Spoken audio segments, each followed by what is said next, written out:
Audit audit একদমই ইস্টবেঙ্গল সংক্রান্ত একটা ছোট্ট বিষয় নিয়ে একটা বক্তব্য রাখবো।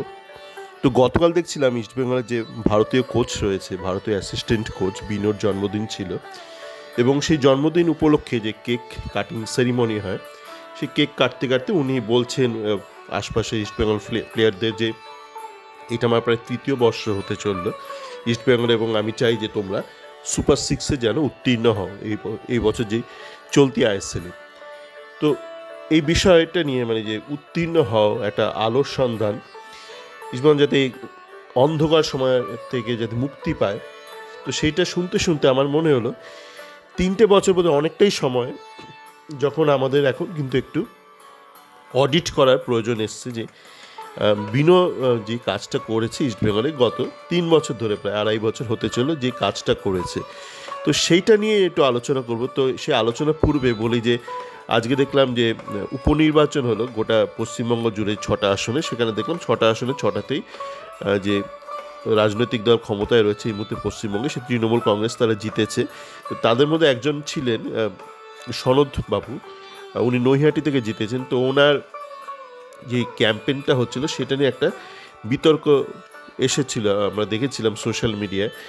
তো যেহেতু উনি মানে ফুটবল সংক্রান্ত মানে ব্যাপারে খুব জড়িত থাকেন, আমি দেখলাম কিছুদিন আগে এই বাংলা বিহারের যে এই সন্তোষ ট্রফি ম্যাচটা ছিল, ওটা দেখতে উনি গিয়েছিলেন মাঠে, সেখানে বাংলা পক্ষ থেকে গড়গড়াও গিয়েছিল। তো যাকে ওনার নাম যখন মনোনীত হয় উপনির্বাচনের জন্য, তখন ইস্টবেঙ্গল, মোহনবাগান, মোহামেডান এদের কিছু কর্মকর্তা বলেছিল যে উনি খেলার মাঠে ভালো ব্যক্তি, মানে খেলার মাঠে উনি সময় দেয়, অনেক কাজকর্ম করে। তো সেইটা নিয়ে দেখেছিলাম বিরোধী পক্ষ তারা মানে হই হই করেছিল, মানে বিজেপি এবং সিপিএমের লোকজন। তো এই বিষয়ে আমার একটা ভিন্ন মত আমি পোষণ করি, যেটা আমি গতকাল লিখলাম আমার চ্যাট ফোরামে, যখন একটা দেশের এক কূটনৈতিক একজন আমলা তিনি একটা খবর টুইট করেছিলেন। তো সেটা আমি রিটুইট করে একটা মন্তব্য রেখেছিলাম যে ভারতীয় ফুটবলে এটা খুবই মানে বাজে ব্যাপার যে কোনো নেতা যদি ফুটবল নিয়ে কোনো কাজকর্ম করতে চায় বা কথাবার্তা বলে, বাকিরা তাকে দমিয়ে দেওয়ার চেষ্টা করে। আমি তো বরং উল্টোটা বলবো, আমি বরং বলবো যে প্রত্যেকটা রাজনৈতিক দল যারা রয়েছে, মানে মেজর মাইনর যত দল আছে, সে আপনার তৃণমূল কংগ্রেস বলুন, বিজেপি বলুন, বামপন্থী সংগঠন, ভারতীয় জাতীয় কংগ্রেস, আমি চাই এরা প্রত্যেকে ফুটবল নিয়ে কথাবার্তা বলুক, কাজকর্ম করুক, এবং তাদের কিছু দাবি থাকুক ফুটবল সংক্রান্ত। যেমন ধরুন এই অডিট নিয়ে আমি চাই যে প্রত্যেকটা রাজনৈতিক দল দাবি করুক যে ফুটবল নিয়ে যেসব কাজকর্ম হচ্ছে বিভিন্ন স্তরে ইস্টবেঙ্গল সহ, সেখানে কি কাজকর্ম হচ্ছে এটা নিয়ে দাবি করুক না। আমি দেখি অনেক ইস্টবেঙ্গল ফ্যান যারা একটু বামপন্থী, বাম ঘেঁষা, এবং অবশ্যই বামের যেহেতু এখন শেষ সম্বল ওই কেরালা, তারা যেহেতু কেরালা থেকে এসছে এবং বিনো কেরালা থেকে অনেক প্লেয়ার নিয়ে এসেছিলো, তারা কেউই দাঁড়াতে পারেনি যদিও। তাদের প্রতি একটা অদ্ভুত, তাদের একটা সফট কর্নার আছে, যেহেতু কেরালা বামদের এখন শেষ সহায় অবলম্বন। তো যাকে ঘটনা হচ্ছে প্রত্যেকটা দলই এইটা নিয়ে কাজকর্ম করুক, যে ফুটবল নিয়ে কী কাজ হচ্ছে বা কেন হচ্ছে না, প্রত্যেকে প্রশ্ন করুক। যেমন ওই ডাক্তারদের বিভিন্ন ডাক্তারি পেশা বা হাসপাতালে যে সিস্টেম আছে, যেখানে দোষ ত্রুটি রয়েছে, সেইটা নিয়ে যেমন একটা জোরদার আলোচনা হয়েছিল সমস্ত রাজনৈতিক দলের মধ্যে।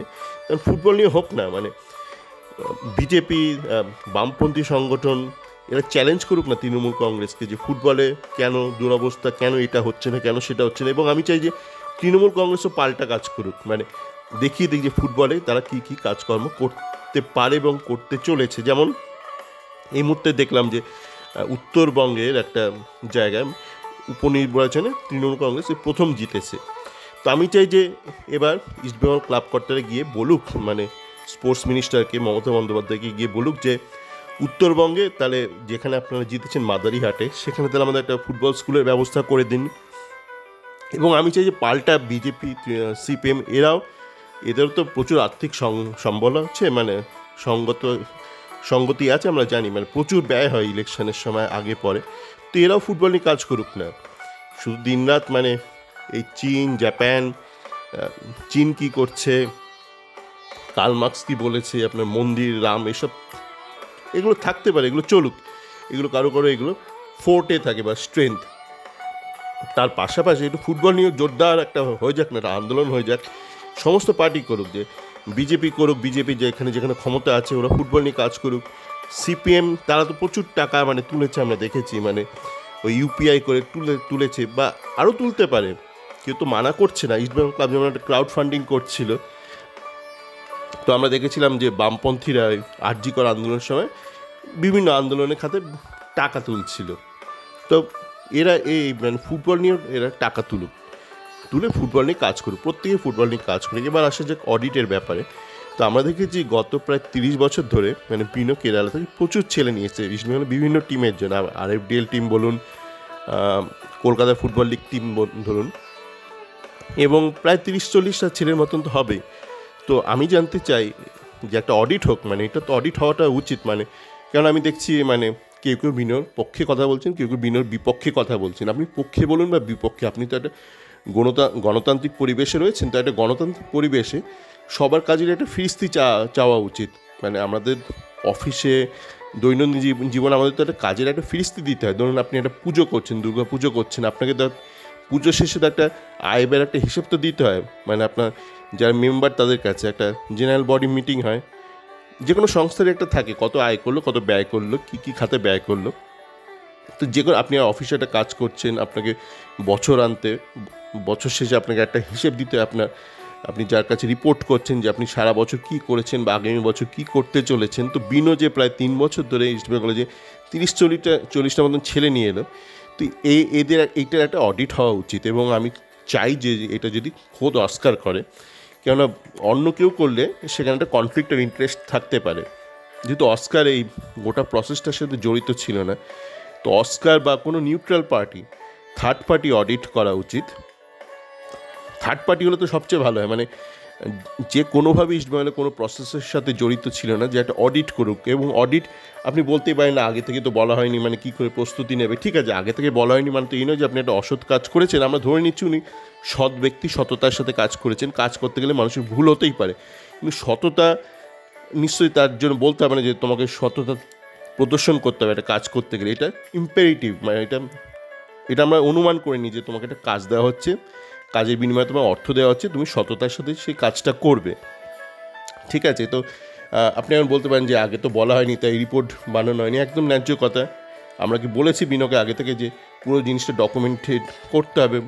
আমরা বলিনি, নিশ্চয়ই বলিনি। তো সেগুলো ডকুমেন্টেড নাও থাকতে পারে, কিন্তু সেটা কোনো অজুহাত থাকতে পারে না। কেন নিশ্চয়ই বিনো কোনো একটা লজিক ব্যবহার করেই তুলে এনেছে। এমন তো না যে রাস্তাঘাট থেকে কোনো একটা ইডলি ধোসা খাচ্ছিল, কোনো ছেলে তাকে তুলে ধরে নিয়ে এসছে, বা কেউ বলেছে দাদা আমার ছেলেটাকে নিয়ে চলে এসছে। নিশ্চয়ই কিছু একটা ভেবেই বিভিন্ন প্লেয়ারকে নিয়ে এসেছিলো, নিয়াস ফিয়াস যাদেরকে এনেছিল, মানে পা এমন টাচ ছিল নিয়ে আসছে যে বল 2 ফুট ছিটকে যেত, একটা বলও ধরতে পারতো না, এরকম প্রচুর। সে আবার ফরওয়ার্ড ছিল।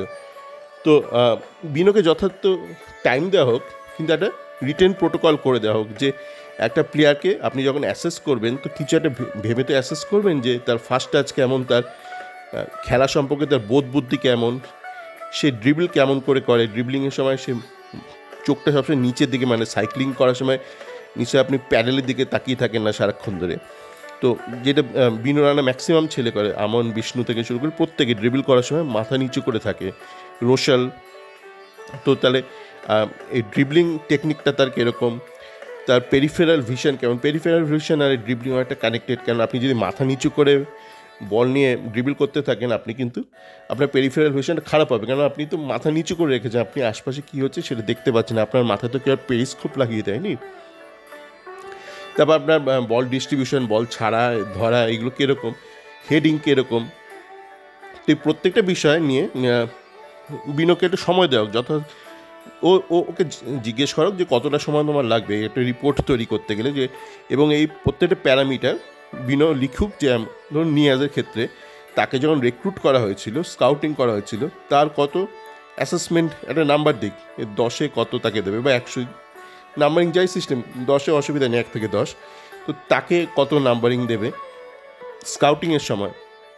তারপর সে যখন ইস্টবেঙ্গল খেলতে শুরু করলো তখন তার পারফরমেন্স কীরকম ছিল, এবং ফাইনালি তাকে নিয়ে কী সিদ্ধান্ত নেওয়া হয়েছে, মানে এখন সে কোথায় রয়েছে। আমরা জানি নিয়াজকে একটা দুটো ম্যাচ দেখি বাতিল করে দিয়েছিল। এরকম মধ্যে প্রচুর প্লেয়ারকে বিনো এনেছিল এবং বাতিল করে দিয়েছিল। তো আপনি বলতে পারেন এটা তো হতেই পারে স্কাউটিং, হ্যাঁ একদম ঠিক কথা, মানে স্কাউটিংয়ে যাকে আনবেন সে যে ক্লিক করবে তার কোনো মানে নেই, কিন্তু তবু একটা ট্রেন্ড বোঝা যাবে যে আপনি ধরুন 30-40 জনকে নিয়ে এলেন, এবার যদি দেখা যায় যে 30-40 জনেরই মানে শুরু থেকে তাদের রেটিং কম ছিল, তাহলে কিন্তু মুশকিল হবে। এবং আপনি যদি ম্যানিপুলেট করার চেষ্টা করেন, ধরুন একটা রেট্রোস্পেক্টিভ রিপোর্ট তৈরি করছেন, রেট্রো রিপোর্ট, আপনি যদি ধরুন শুরুতে হাই রেটিং দিয়ে দেন, তাহলে তো ব্যাপারটা দাঁড়াবে তাহলে তারপর আপনার সেই প্লেয়ার যখন ইস্টবেঙ্গল জয়েন করলো তার পারফরমেন্স গ্রাফ কেন নিচের দিকে নামতে শুরু করলো, এখন সে কোথায় রয়েছে। এবং এই পুরো অডিটটা ফুল প্রুফ হবে যখন দেখা যাবে যে ফাইনাল স্টেটাসটা কী, মানে কোন প্লেয়ার এই মুহূর্তে কোথায় দাঁড়িয়ে রয়েছে। ধরুন আমরা দেখছি বিষ্ণু আমন রয়েছে এই মুহূর্তে ইস্টবেঙ্গলে, তো অস্কার তাদের ওই যে স্কিল যে রেটিং করবে বিনো, সেটাকে কিন্তু আবার মানে সেটাকে অ্যাসেসমেন্ট করতে পারে, একটা ফ্রেশ অ্যাসেসমেন্ট করে দেখতে পারে যে বিনো কত রেটিং দিল এবং অস্কারের অ্যাসেসমেন্টে কত রেটিং সে পাচ্ছে। কেননা অনেক অদ্ভুত ঘটনা ঘটে গেছে অতীতে, সেইগুলো কিন্তু পুরোটা কানেক্টেড। যেমন ধরুন শ্যামল বেসরা গত বছর কলকাতা ফুটবল লিগে একটা ম্যাচে দারুণ একটা গোল করলো, ভালো খেলতে শুরু করলো রাইট উইং দিয়ে, তারপর একটা ম্যাচেও নামলো দ্বিতীয়ার্ধে, নামার পর ওকে তুলে নেওয়া হলো, মানে খেলা শুরু হয়নি, ও কিন্তু মাঠে নেমে পড়েছিল, তারপর সাইড লাইন থেকে শ্যামল করে চিৎকার করতে করতে বিনো সেই শ্যামলকে তুলে নিল। তারপর শ্যামলকে মানে বহুদিন আমরা দেখতে পাইনি, কোনো ম্যাচেই দেখতে পারিনি, মানে যে ধরুন বিভিন্ন ফ্রেন্ডলি টুর্নামেন্টগুলো খেলছে দুর্গাপুরে গিয়ে বা রায়গঞ্জে গিয়ে, কোথাও শ্যামলকে দেখা যাচ্ছিল না অনেক দিন, তারপর আবার সেই RFDL-এ গিয়ে দেখা গেল শ্যামলকে। আর তার সাথে আমরা কি দেখলাম, শ্যামলকে ফিক্স করে দেওয়া হলো এবং আমনকে প্রমোট করে দেওয়া হলো একই সময়। তারপর আরও অদ্ভুত ঘটনা ঘটেছিল মহিতোষের ক্ষেত্রে, একটা ম্যাচে মহিতোষ আর বিষ্ণু পাল্লা দিয়ে গোল করছিল, তো সেই ম্যাচটা শেষে বিষ্ণুকে প্রমোট করে দেওয়া হলো। সেই গোটা ম্যাচটা বিষ্ণু খেলেছিল, বিষ্ণু গোটা ম্যাচ খেলেন 4টে গোল করেছিল, আর মহিতোষ সেই ম্যাচে 3টে গোল করেছিল। কিন্তু মহিতোষ কিন্তু 3টে গোল 45 মিনিট খেলে করেছিল, মানে প্রথমার্ধটা খেলে করেছিল, এবং প্রথমার্ধ শেষে মহিতোষকে অদ্ভুত কোনো অজানা কারণে আর নামতে দেওয়া হয়নি। সেদিন যদি মহিতোষ খেলতো তাহলে হয়তো মহিতোষ আরও 2টো গোল করতো, সেক্ষেত্রে দেখা যেত যে ম্যাচ শেষে বিষ্ণু করলো 4টে গোল এবং মহিতোষ 5টা গোল। যদি এরকম হতো তাহলে কি মানে অত সহজে মহিতোষকে অবজ্ঞা করে বিষ্ণুকে প্রমোট করে দেওয়া যেত? তো এই ধরনের ঘটনাগুলো যে কাকে কীভাবে প্রমোট করা হয়েছে এইগুলো নিয়েও কিন্তু অস্কারের জানা উচিত এবং এইগুলো নিয়ে একটু তদন্ত করা উচিত। এবং তদন্তে তো কেউ যদি সততার সাথে কাজ করে থাকে তা তো তদন্তে কোনো আপত্তি থাকা উচিত নয়, মানে সেই ব্যক্তির থাকা উচিত নয় এবং তাকে যারা সমর্থন করছে তাদেরও থাকা উচিত নয়। আমার মনে হয় কোনো ইস্টবেঙ্গল ফ্যামিলি কোনো আপত্তি থাকা উচিত। আমরা নিশ্চয়ই বলছি না যে এ আমার প্রিয় ব্যক্তি বলে এ অসৎ কাজ করতে পারে, আমরা নিশ্চয়ই সবাই বলছি যে এ সৎ ব্যক্তি এবং এ কম্পিটেন্ট এবং অনেস্ট। আমরা নিশ্চয়ই প্রত্যেকে আমরা যাকে ধরুন মনে মনে পছন্দ করি আমরা বলি এ বোথ কম্পিটেন্ট অ্যান্ড অনেস্ট। যদি তাই হয় তাহলে অডিটে কারোর তো আপত্তি থাকার কথা নয়।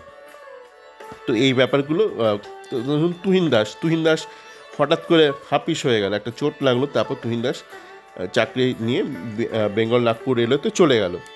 তারপর শুভেন্দু মান্ডির ক্ষেত্রে আমরা দেখলাম শুভেন্দু মান্ডি অসাধারণ খেলছিল সেন্টার ব্যাক হিসেবে, তো শুভেন্দু মান্ডিকে প্রমোট না করে অতুলকে প্রমোট করে দেওয়া হলো সেন্টার ব্যাক হিসেবে। এবং তারপর অতুলকে তো কেউ নামাতে পারেনি, এত খারাপ খেলেছে। এবং আমরা দেখলাম গতকাল আই লিগের ম্যাচে গোকুলামকে নামিয়েছিল, তাও বোধহয় সাইড ব্যাক বা উইং হাফ পজিশনে, মানে সেন্টার ব্যাক হিসেবে না। তো যাকে আপনি ISL সেন্টার ব্যাক হিসেবে প্রমোট করলেন তাকে এখন আই লিগের দলও সেন্টার ব্যাক হিসেবে খেলানোর সাহস পাচ্ছে না। তারপর ধরুন এই বিষ্ণুকে যখন প্রমোট করা হলো, বিষ্ণু কিন্তু কলকাতা ফুটবল লিগে খেলছিল নাম্বার 10 পজিশনে, মানে সেকেন্ড স্ট্রাইকার হিসেবে, কিন্তু আমরা দেখলাম বিষ্ণুকে প্রমোট করা হলো কি উইং হাফ হিসেবে। তো যেই ছেলেটাকে কি আপনি উইং হাফ হিসেবে তুলতে চাইছেন, আপনি তাকে উইং হাফ হিসেবে কেন অ্যাসেস করলেন না কলকাতা ফুটবল লিগে? কেন সে নাম্বার 10 হিসেবে খেললো কিন্তু সে প্রমোশন পেল উইং হাফ হিসেবে? এগুলো কিন্তু ভাববার বিষয় রয়েছে। যেমন অতুলকে এখন দেখছি ওকে সেন্টার ব্যাক হিসেবে তোলা হয়েছিল, প্রমোশন দেওয়া হয়েছিল, কিন্তু এখন ওকে রিলিজ করে দেওয়ার পরও ওর আই লিগের ক্লাব কিন্তু ওকে সেন্টার ব্যাক হিসেবে আই লিগে খেলানোরই সাহস পাচ্ছে না। তো এই ব্যাপারগুলো কিন্তু অডিট হলে একটু পরিষ্কার হয়ে যাবে। হতেই পারে হয়তো কোথাও ভুল ভ্রান্তি হচ্ছে, কমিউনিকেশন গ্যাপ রয়েছে, তো সেইগুলো মানে দুধ কা দুধ পানি কা পানি, মানে একদম পরিষ্কার হয়ে যাবে, স্বচ্ছতা একটা চলে আসবে। তো সকলে ভালো থাকবেন।